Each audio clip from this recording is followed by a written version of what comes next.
होने वाली बहू। शादी के पहले से ही विभा को कपड़े धोने का बड़ा शौक था। कभी नल के नीचे तो कभी तालाब के पास। अरे मेरी नीली वाली लुंगी नहीं दिख रही है। विभा की अम्मा, कहाँ रखी है लुंगी? अरे वो तो विभा ने परसों ही धोकर रखी थी आपकी अलमारी में, देखो वहीं होगी। वो ना मैंने आज धो दी, मुझे लगा कि गंदी हो गई होगी। अरे कैसे गंदी हो गई थी? उसे तो मैंने पहना भी नहीं। हे भगवान, इस लड़की के कपड़े धोने की आदत से परेशान हो गया हूँ मैं। जितना तो घर में राशन नहीं आता, उससे कहीं ज्यादा डिटर्जेंट पाउडर का खर्चा है। इसकी शादी करवा दो, शादी जाए अपने घर में ही करे काम, फिर चाहे घर के कपड़े धोने हो या पूरे गांव के।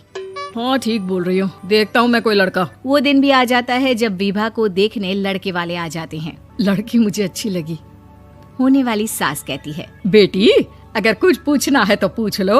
वैसे तो हमारी लड़की बहुत ही शर्मीली है, जो बोल दो वो मान लेती है, इसे क्या पूछना होगा। अरे कैसी बात कर रही हो माँ, मुझे इन लोगों के घर रहना है, सवाल तो कई है। हाँ हाँ बेटा, पूछ लो ना, क्या पूछना है। आप लोगों के घर कपड़े कौन धोता है? सास का मुंह बन जाता है। देखो, अगर तुम ये कहना चाहती हो कि तुम्हें कपड़े धोने नहीं आते तो सुन लो, कपड़े मैं ही धोती हूँ, लेकिन तुम्हारे आ जाने के बाद मैं रुमाल तक नहीं धोऊंगी। अरे चुप रहना भाग्यवान, बहू बेचारी घर आई नहीं, उसे डराना शुरू कर दिया। वो क्या है ना बिटिया, अभी तक तो ये कल्लू की माँ ही धोती थी, लेकिन अब तुम्हारे पापा तो दहेज में वॉशिंग मशीन देंगे ही। तभी विभा की माँ बोल पड़ती है, सवाल भी पूछा तो क्या। वैसे भाई साहब, मशीन की तो फिर भी कपड़े धोने की कैपेसिटी होती है। मतलब जो बिटिया दे रहे हैं ना विभा, इसे कपड़े धोने का बहुत शौक है। ये आप लोगों के क्या, आस पड़ोस गांव मोहल्ले सबके कपड़े धो दे और उफ तक ना करे। बाहर देखा नहीं आपने कितने कपड़े सूख रहे हैं? सब हमारी बिटिया ने ही तो धोए हैं। बस भी करो ना माँ, शर्म आ रही इतनी तारीफ सुनकर। और तो और एक दाग निकाल कर दिखाओ तो मान जाऊँ। हाँ अच्छा, माफ करना बेटा, मैंने गलत समझा। हमें तो रिश्ता बहुत पसंद है। और ऐसे जुड़ जाता है रिश्ता कपड़े धोने का शौक रखने वाली विभा का। उसकी शादी हो जाती है कोयला फैक्ट्री में काम करने वाले कल्लू के साथ। शादी के बाद अचानक विभा चिल्लाती हुई सास के पास आती है। सासू माँ, अरे सासू माँ कहाँ है आप? ये तो धोखा है, धोखा दिया आप लोगों ने मुझे। इसे ससुर के चक्कर के बारे में पता चल गया। अरे तो उसमें तुझे क्यों धोखा मिला है? अरे नल में पानी नहीं आता, कपड़े कैसे कब धुलेंगे? अच्छा, तू पानी नहीं आ रहा उसकी बात कर रही है। तो आपने क्या सोचा? कुछ नहीं। अच्छा, तेरी माँ ने कहा था कि कपड़े धोने का शौक है, तुझे याद आया मुझे। शौक बोलकर कपड़े धोने वाले मेरे जुनून को कम ना आके सासू माँ, कपड़ा धोना मेरा गुरूर है।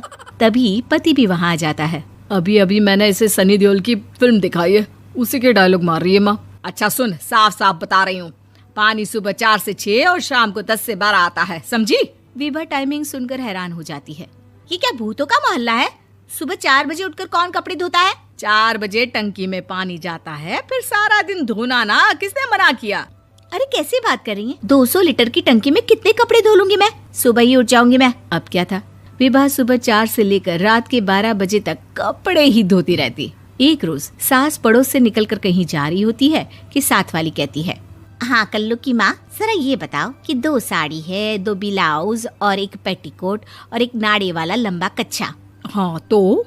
अरे तो क्या, कितना लोगी धुलाई ये बताओ। धोबन दिख रहे हैं हम क्या? हमारे पति सरकारी नौकरी से अभी रिटायर हुए हैं और बेटा सुपरवाइजर है कोयला फैक्ट्री में। धोबन समझ रखा है हमें?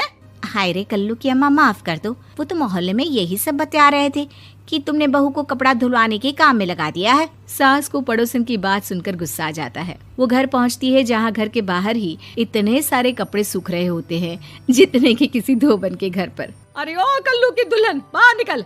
माँ जी यहीं आ जाओ, बाथरूम में चादर धो रहे हैं हम। अरे अभी हम धोते हैं, तुमको बाहर निकलो। ये आस पड़ोस वाले बोल रहे हैं कि हम बहू से कपड़े धुलवा कर उसे कपड़ा धोने वाली बना दिए हैं। अरे छोड़ो ना माँ जी, किन लोगों की बातों में आती हो? आस पास के लोगों का तो काम ही होता है कि वो किसी तरह सास बहू को लड़ा दे। बहू सारे घर के कपड़े धोती है, ये क्या कम है? बोलिए। सास को भी लग जाता है कि वो बहू का ये सनकीपन नहीं छुड़वा सकती, इससे अच्छा है कि खुद ही चुप हो जाए। एक रोज सास और बहू मंदिर जाते हैं, जहाँ सास की साड़ी वहाँ खड़ी भीख मांगने वाली से मिलती है। माँ जी क्या बात है, आपकी साड़ी उस भिखारन से कितनी मिल रही है ना? हाँ हाँ देखो तो दोनों की साड़ी मिल रही है। क्या बात है कल्लू की अम्मा, तुम खुद को तो अफसर की बीवी बताती हो और ऐसी सिंपल सी प्लेन साड़ी पहनकर घूमती हो। सिंपल और प्लेन नहीं है ये साड़ी। तो क्या सोने के धागे से फूल बने हैं? कुछ भी सासू माँ, कुछ भी। हाँ बने थे इस साड़ी में सोने के धागे से फूल। मेरे पति लेकर आए थे मद्रास से स्पेशली मेरे लिए 10,000 की। ताहे भाई साहब इस भिखारन के लिए भी सेम टू सेम साड़ी लेकर आए होंगे 10,000 की। सास उस वक्त तो कुछ नहीं कहती, लेकिन बहू के साथ घर आती है और अलमारी से एल्बम निकाल कर लाती है। ये साड़ी देख रही है, ये वही साड़ी है जिसे मैंने अभी पहना था। इस साड़ी में ये जो चमकदार फूल दिख रहे हैं ना, ये सोने के धागों से काटे गए हैं।